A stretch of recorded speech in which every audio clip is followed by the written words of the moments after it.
This is the 2024 Ford Maverick pickup truck, the hybrid edition. To me, it is the Goldilocks of pickup trucks.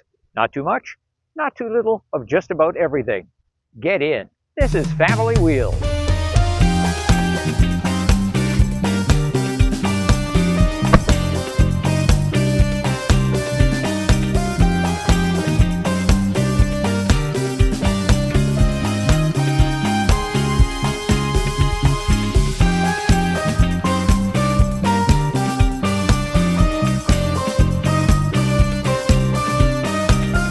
The Maverick is the smallest pickup truck that Ford makes, but it's really not all that small. Yes, it's 10 inches shorter than an F-150. It's considerably narrower, considerably lower, but it's got a decent amount of height and lots of room. Very comfortable. You can actually park it. It really is kind of a sweet spot.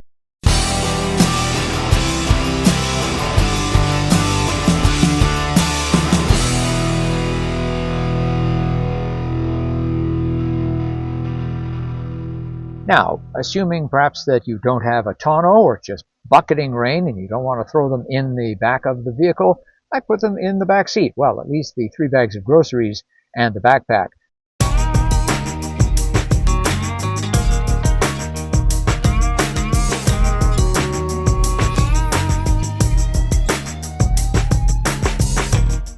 Ford aimed the Maverick at a broad range of potential buyers, from tradespeople to outdoor enthusiasts to that segment of consumers who mostly use a truck like a car, but occasionally need to haul something. Key to that broad appeal is the Flexbed. It's configurable in many ways and can be had with a choice of liners and tonneau covers. Our Lariat spec has the sprayed-in liner and comes with a 400-watt inverter, too. I'd add a hard roll-up tonneau. The Maverick just passes our Family Wheels child seat test. Behind me, the kind that takes up the most space, rear-facing. Up front, well, I'm 5 feet 11 inches tall, 180 centimeters, and my knees just clear the glove box door. This would not be comfortable for a long trip. And if you have a forward-facing child seat, not going to be a problem. How is it in the back seat for adults? Well, there's just enough room. My knees aren't quite touching the driver's seat in front of me, which is, of course, adjusted for me. The Maverick comes in 3 trims, and within each trim, 2 powertrain specifications. You can get a 2-liter turbocharged 4-cylinder with 250 horsepower, or you can get the hybrid setup that we have here, which is a 2.5-liter. With a hybrid, you get 191 horsepower. Also, between the hybrid and the turbo, no difference in payload, 1,500 pounds for each. Now, some may worry that 191 horsepower just isn't enough to give you pep, especially when you're carrying something in the back. But remember, we've got electric torque at our disposal as well.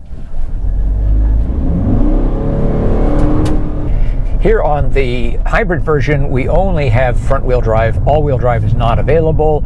You can get either on the EcoBoost turbo.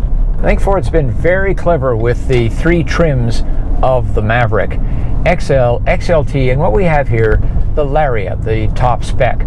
But think about the bottom spec as an inexpensive truck for a person who needs a truck for work. Say you're in the trades, or you have a company, you need a fleet of small pickup trucks. Then the basic model is absolutely the way to go in the hybrid version, because, and as most tradespeople will tell you, they do a lot of driving around. Well, the fuel economy, fuel consumption on the hybrid is much less than that on the 4-cylinder turbo, which is pretty thrifty compared to, say, a big pickup truck with a V8 in it. Then if you want a bit more, you get the mid-spec, the XLT, and here at the top, really it's quite nice. The Lariat still pretty reasonably priced. The Lariat trim brings a load of nice-to-have features to the Maverick. Topping my list is the suite of Advanced Driver Assistance Systems, ADAS, and particularly the adaptive cruise control with stop and go. The driver's seat is power adjustable 8 ways, the upholstery is simulated leather, the instrument cluster is 6.5 inches instead of 4.2, sound is by Bang & Olufsen, there's a wireless charging pad, all door windows are one-touch up-down, the rear window is power operated, there are 400-watt outlets in the bed and the cabin, the HVAC is dual zone, the front seats and steering wheel are heated. All trims of the Maverick have a thoughtfully designed interior with touches such as big storage in the doors. Let's take the Maverick through a series of S-bends, see how it handles.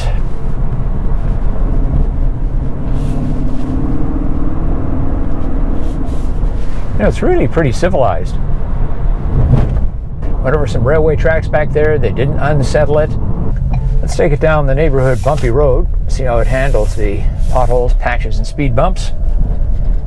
Well, it is, of course, a truck, but it doesn't ride like the trucks of old. I would say it's perhaps slightly harsher than its main competitor, the Hyundai Santa Cruz, which is a bit more car-like, but really not that much between the two. Been doing most of my driving in eco mode, and it's just fine. It's not, you know, very weak kneed like some eco modes are, but there's eco and then sport and normal, towing and hauling, and slippery. I reviewed a 2022 Maverick and loved that one as well. There haven't been a ton of changes, but one thing is really different, and that is availability. Hybrid sales in the first quarter were up 77% year over year, topping 20,000. All Maverick sales up 82% to 39,000. And here's a note from Ford as well. 26,000 hybrid Mavericks in the first 4 months of 2024 were sold. 59% of them Ford claims from other brands and segments.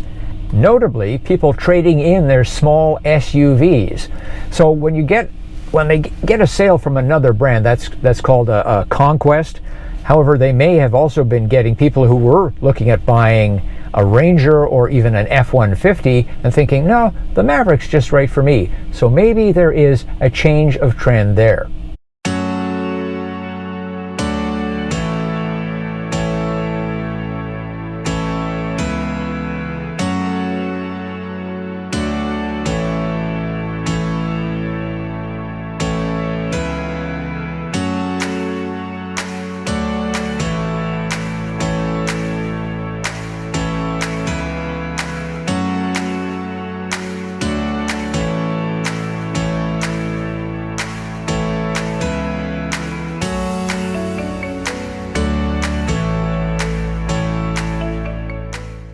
Whether you need a truck or you just want a truck, I think the Ford Maverick is just about ideal, and I love the hybrid edition. But what do you think? Leave a comment. As always, thanks for watching, thanks for liking, and thanks for subscribing. I'm Richard Detman, and I'll see you next time on Family Wheels.